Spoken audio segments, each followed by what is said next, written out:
Bonsoir à tous, une vidéo ce soir en réaction du discours d'Emmanuel Macron. Déjà sur la forme, quel contraste entre le discours simple, plein d'émotions en 5 minutes de Boris Johnson quand il sort de la NHS et la logorrhée d'Emmanuel Macron de presque une demi-heure où finalement le flou a prédominé.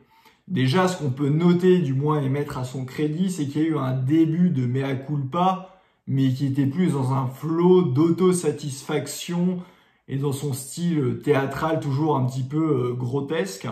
Et d'ailleurs un mensonge dans son mea culpa, puisqu'il dit que ça a été le cas de tous les pays, l'impréparation. C'est faux au niveau des masques ou des tests. Au niveau des tests, quand on regarde par rapport à l'Allemagne, ils étaient bien en avance. Et au niveau des masques, les pays asiatiques de type Hong Kong ou la Corée du Sud nous ont mis une leçon, donc c'est faux de se cacher derrière ça, et c'est quelque part assez pitoyable. Sinon, sur le fond plus global, j'ai envie de dire qu'il s'est avancé au 11 mai pour les écoles, mais quelles assurances et quel plan de bataille.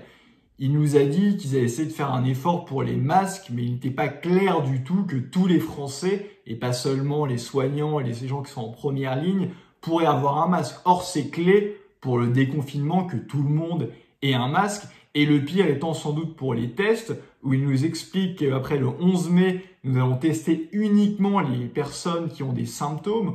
Or, on sait que dans cette maladie du Covid-19, il y a plein de cas asymptotiques. Et donc, si tous les Français ne sont pas testés, les cas asymptotiques pourront justement contaminer le reste de la population et on pourrait aller vers une deuxième vague. Donc, je trouve ça assez irresponsable de s'avancer vers une date si on ne peut pas tester tous les Français.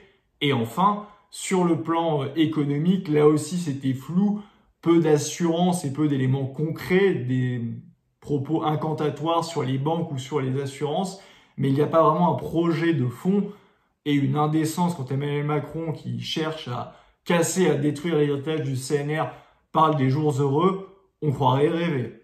Donc pour résumer, un discours flou et peu encore de perspective.